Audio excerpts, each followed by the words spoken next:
You can't even cook a meal, you trash. Go freeze in the backyard. James slammed the window shut and locked it. I ran to it, desperate. Please open it, I begged, pounding on the glass. James just grinned and pulled the curtains. The cold hit me hard. Just moments ago, I had been warm inside. What will happen to me if this keeps up? And my baby? As I was about to pass out from the cold and shock, someone reached out to me. Are you okay? A voice asked. The next day, I came home with him. There, in the yard, was James, naked and freezing. I stared in disbelief as Liam stepped forward. You said it yourself, Liam told James coldly.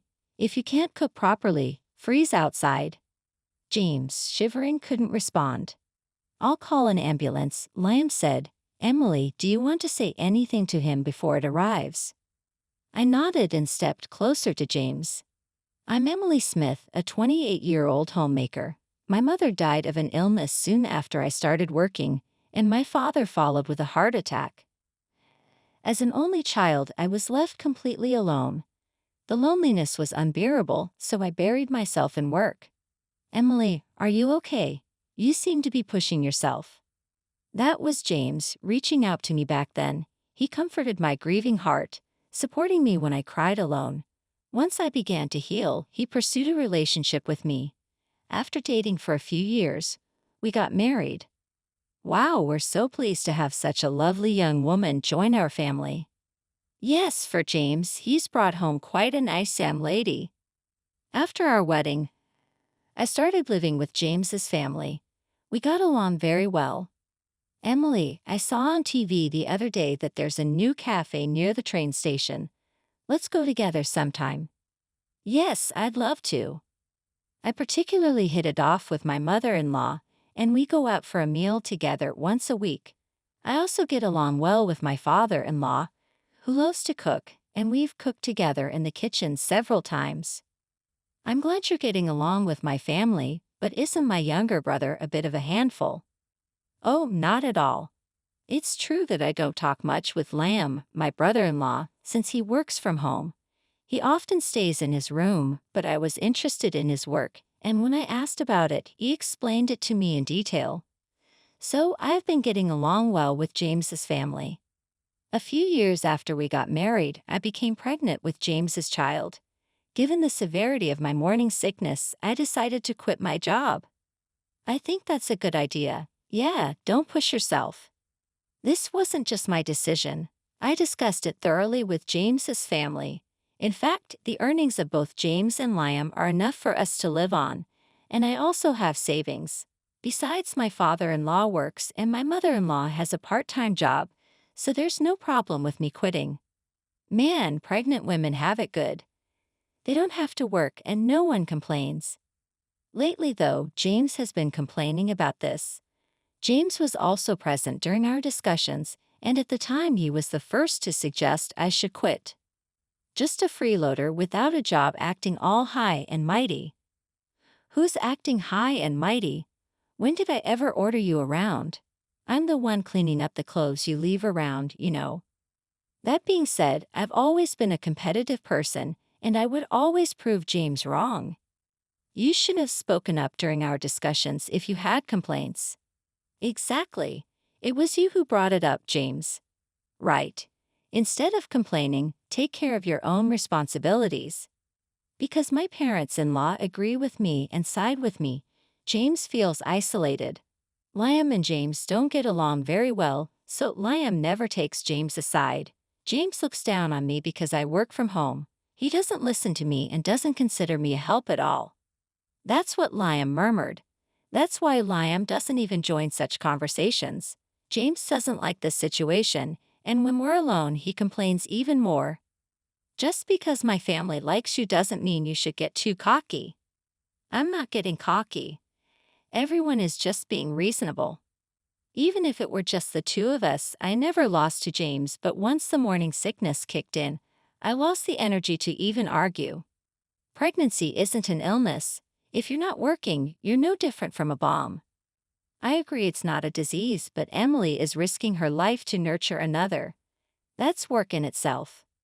Then Liam stepped in to help whenever James complained to me. Liam would immediately come to my aid and report to his parents. While James was being scolded by his parents, Liam took care of me. At this rate, it's hard to tell who the real father is, I muttered, rubbing my belly. Well, with my in-laws keeping an eye on things, I hoped James would change eventually. Until that time, I trusted James. Oh, James hasn't returned yet. Seems like it. Then, all of a sudden, James started coming home late. He said it was due to overtime, but I wasn't sure if that was true. Even on his days off, he was like, got called in to work. I'm busy, so I'm going to stay at the office. Sometimes he didn't return home at all. Honestly, I started to suspect James was cheating. So did his parents. We tried to gather evidence together, but it was hard to catch him in the act. He only seemed to be at the office, and there was no sign of any particular woman. Well, we can't really know what's going on inside the company. I asked one of the junior employees, but she said there's nothing unusual. Oh, hey, Emily, don't push yourself. Around that time, my morning sickness got so severe that I couldn't do any household chores. But my father-in-law took care of the cooking, and my mother-in-law handled the other chores. Liam also pitched in, so everything was fine. Aren't you ashamed? Huh? Lying around all day, not doing any housework, even though you're a homemaker. What's the point of you even being here? James, having seen his parents doing the housework, woke me up in the middle of the night just to say that. When I was frowning, Liam retorted, "That's not something someone who's not doing his part as a husband should be saying. Every single time you defy me, even though I'm the eldest. Well, you're not exactly the kind of brother I can look up to. You've always been such a smartass." The argument between the brothers escalated, and just before it turned into a physical fight, the commotion was heard by their parents, who intervened to stop them. After hearing the situation, they scolded James. "That's enough. Do whatever you want." "Wait, James, where are you going?" Without answering me, James left. "I'm really sorry about that fool. We truly apologize." In place of James, they apologized to me, and the matter was settled there. However, James's attitude has been getting worse. Something needs to be done soon. I was at a loss for what to do. What should I do? Is everything all right? One Saturday, my mother-in-law and father-in-law had plans to travel for a local event. They had arranged this trip in advance, but they seemed concerned about James's recent behavior. "I'm worried about leaving you behind." "I'm fine. My morning sickness has settled down quite a bit." Even they were quite concerned. I saw them off with a smile, and they headed off on a 3-day trip. Around the same time, Liam had some overnight commitments. "I'm sorry for leaving during such a time." "Don't worry about it. Take care and be safe." Not long after my mother-in-law and father-in-law left, Liam departed as well. That day, unusually, James was home, though he was still asleep. I was like, well, I've got things to do, and got up. Honestly, I was not feeling my best, but if I just lay around doing nothing, I didn't know what James might say. Thankfully, there were plenty of dishes that my father-in-law had prepped and stored in the fridge. I began cleaning and doing laundry, taking it slow and easy on myself. "Hey, breakfast." "Oh, just woke up." James finally got up close to noon, his hair still tousled and a grumpy look on his face. He demanded breakfast. I rolled my eyes and pulled some leftovers from the fridge. "What's that?" "Huh? You mean the leftovers your father made? You, being a homemaker, can't even cook." That remark irked me. Why do I have to hear this?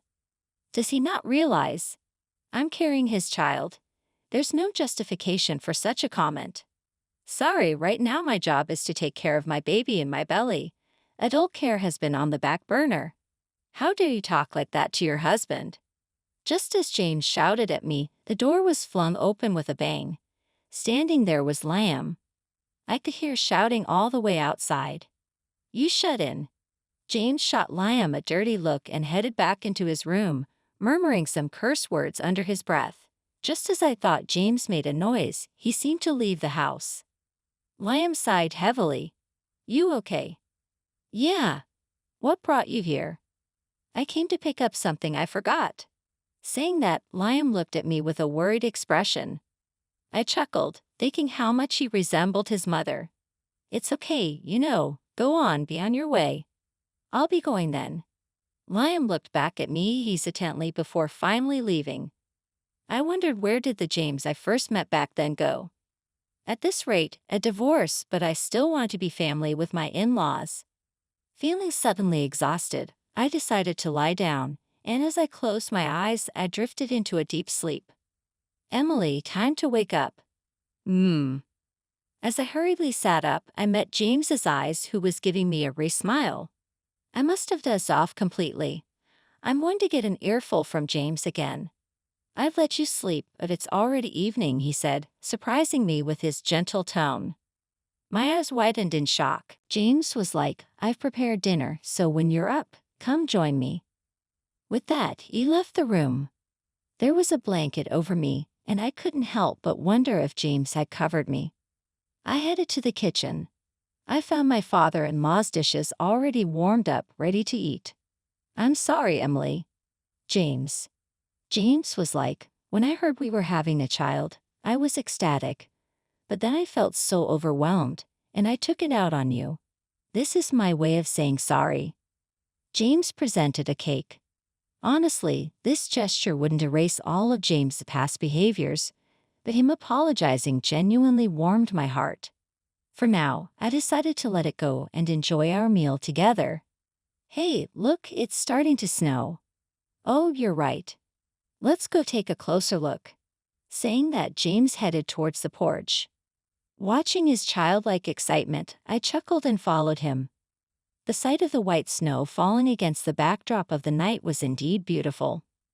As I came from an area where it rarely snowed, this scene felt fresh to me. Without thinking, I moved closer to the window. Let's open the window. No, it's going to be cold. Just put on a jacket and you'll be fine. As he draped a jacket over me and opened the window, the chill wind rushed in. Just as I was bracing myself against the cold, James tugged at my arm. Huh! Before I knew it, I was outside. Turning around, there was James grinning mischievously. You're a homemaker and yet you don't do the housework. That makes you a failure as a wife. Reflect on that tonight.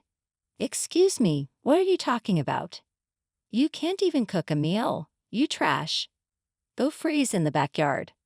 With that, James shut the window and locked it. I immediately ran to the window. Please open it.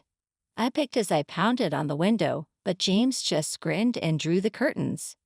I began to shiver from the cold. I could feel my body, which had been warmed by the heater until just a moment ago, rapidly losing its warmth.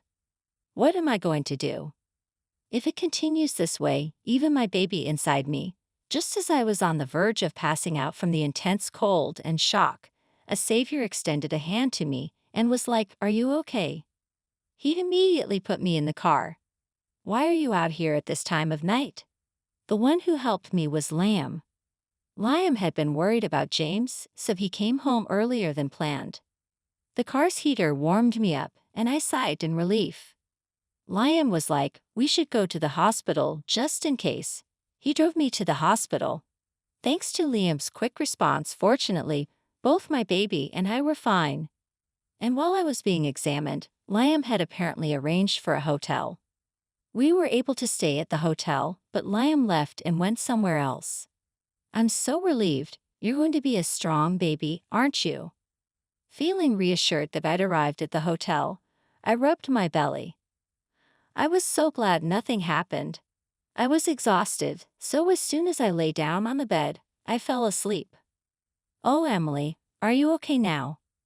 Yes, completely. Thank you so much.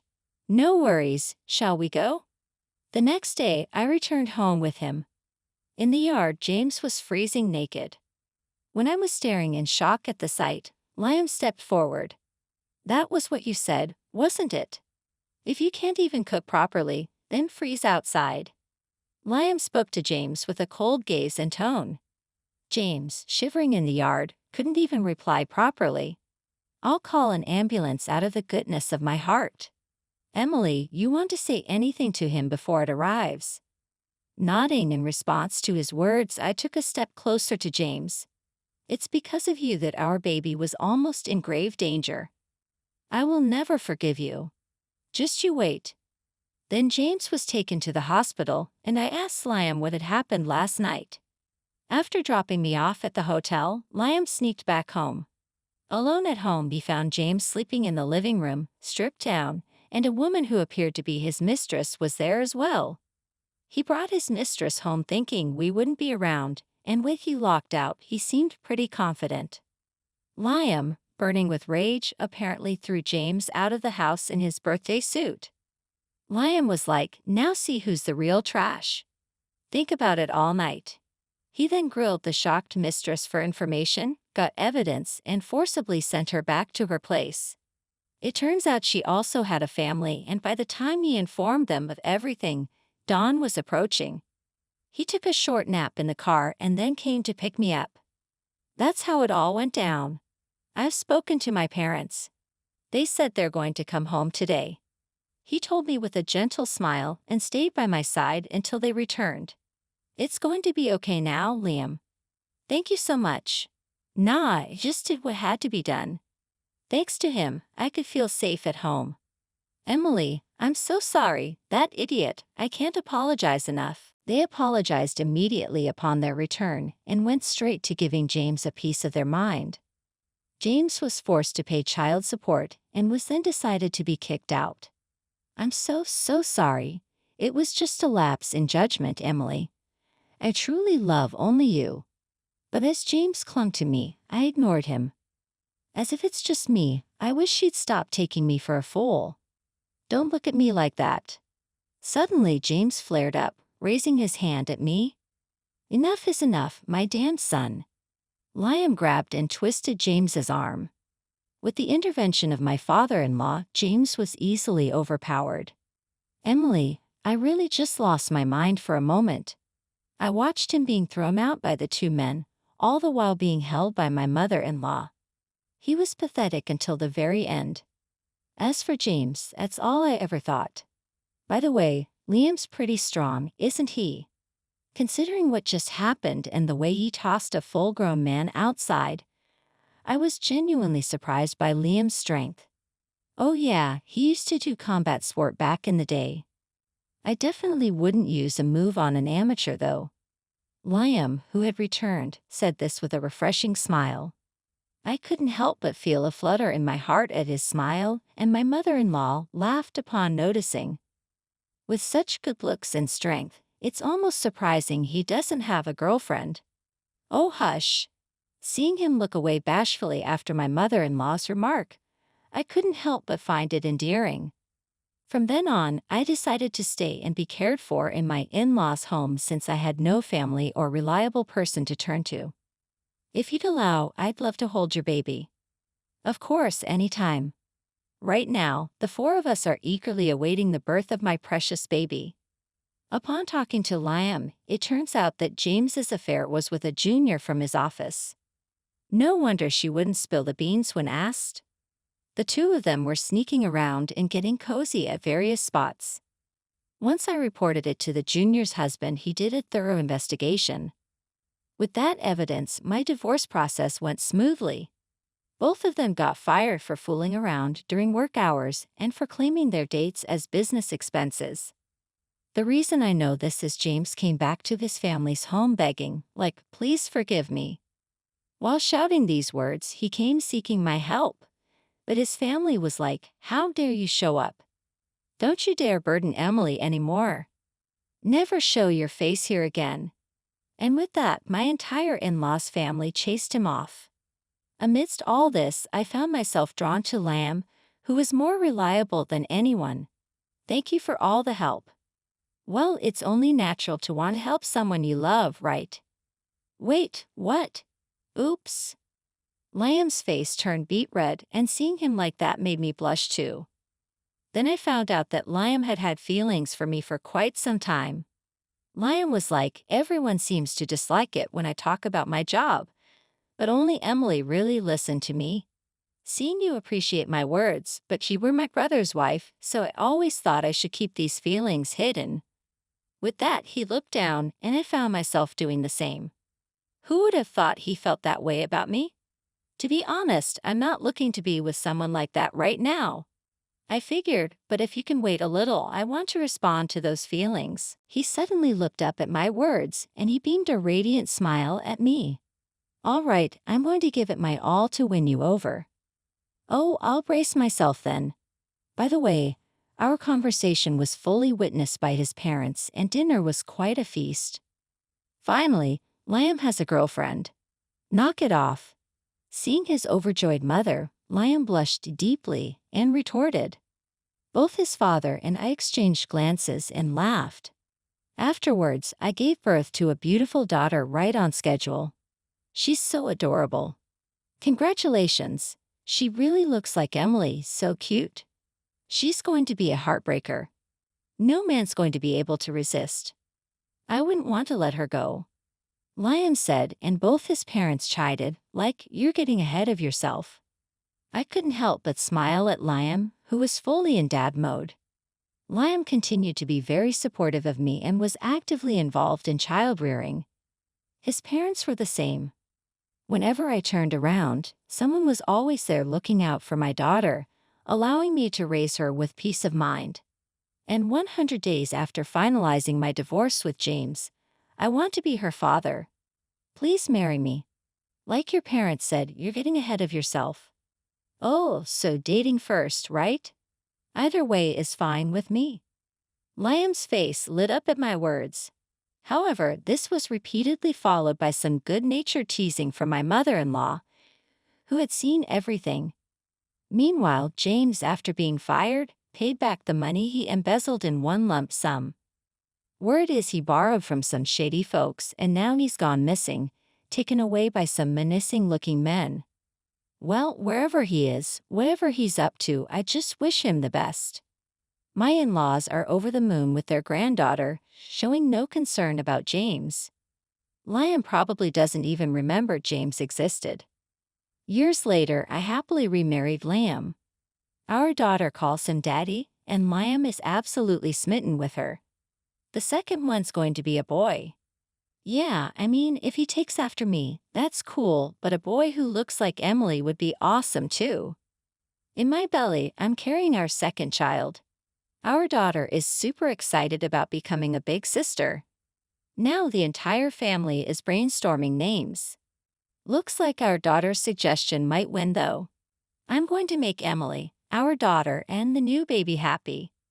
You better include yourself in that too, you know. We plan to live happily ever after, all 6 of us living in harmony and having fun. That's the promise Liam and I have made. We're looking forward to going out as a family once this baby is born.